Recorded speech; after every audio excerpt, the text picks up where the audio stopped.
సంక్రాంతి తర్వాత ఎంపీ అభ్యర్థుల ప్రకటన సునీల్ సర్వే ఆధారంగా టికెట్లు ప్రయత్నాల్లో కాంగ్రెస్ కీలక నేతలు హస్తం పార్టీకి అనుకూలంగా సర్వేలు పలు సీట్లకు ఫుల్ డిమాండ్ అట సో మొత్తానికైతే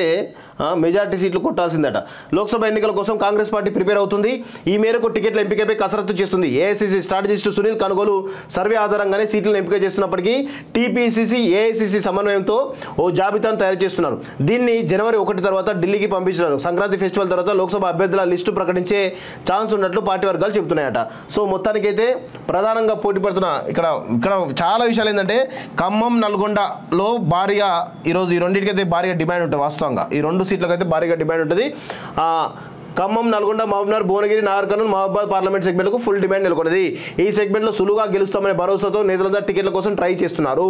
ఇక పెద్దపల్లి కరీంనగర్ జైరాబాద్ చేవెళ్ల సీట్లను కొంత కష్టపడితే గెలవచ్చని పార్టీ భావిస్తున్నది అండ్ వీళ్ళు ఏమంటారు ఇంతకుముందు 10 అన్నారు 10లో 1 2 3 4 5 6 సీట్లే కనబడుతున్నాయి వాళ్ళు గెలిచే సీట్లు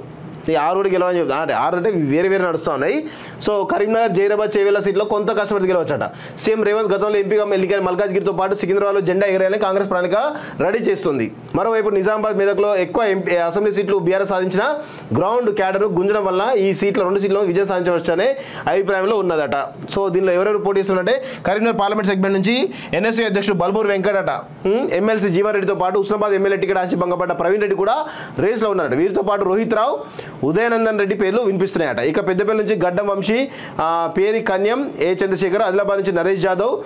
సేవలాల్ రాథోడ్తో పాటు income tax assistant commissioner Ramesh Rathod కూడా టికెట్ కోసం ట్రై చేస్తున్నాడు నిజామాబాద్ నుంచి మహేష్ కుమార్ గౌడ్ ఈరవత్రి అనిల్ ధర్మపురి సంజయ్ మెదక్ పార్లమెంట్ నుంచి జగ్గారెడ్డి విజయశాంతి నిర్మలా జగ్గారెడ్డి అనిల్ కుమార్ జైరాబాద్ నుంచి సురేష్ షెట్కర్ మల్కాజ్గిరి పార్లమెంట్ నుంచి మైనపల్లి హనుమంతరావు హరివర్ధన్ రెడ్డి సికింద్రాబాద్ నుంచి అనిల్ కుమార్ యాదవ్ వినోద్ రెడ్డి నవీన్ యాదవ్ డాక్టర్ వినయ్ కుమార్ చేవేల్ నుంచి కేఎల్ఆర్ చిగురింత పారిజాత మర్రి ఆదిత్యారెడ్డి మహబూబ్నగర్ పార్లమెంట్ నుంచి వంశీచంద్ర రెడ్డి సీతా దయాకర్ రెడ్డి ఆదిత్యారెడ్డి నాగర్ కర్నూలు పార్లమెంట్ నుంచి సంపత్ కుమార్ మల్లు రవి చారకొండ వెంకటేష్ నల్గొండ పార్లమెంట్ నుంచి జానారెడ్డి పటేల్ రమేష్ రెడ్డి భువనగిరి పార్లమెంట్ నుంచి చామల కిరణ్ కుమార్ రెడ్డి తీన్మార్ మల్లన్న కోమటిరెడ్డి లక్ష్మి బండి సుధాకర్ గౌడ్ వరంగల్ పార్లమెంట్ నుంచి అద్దంకి దయాకర్ సిరిసిల్ రాజా సర్వే సత్యనారాయణ దొమ్మడి సంబయ్య అంటూ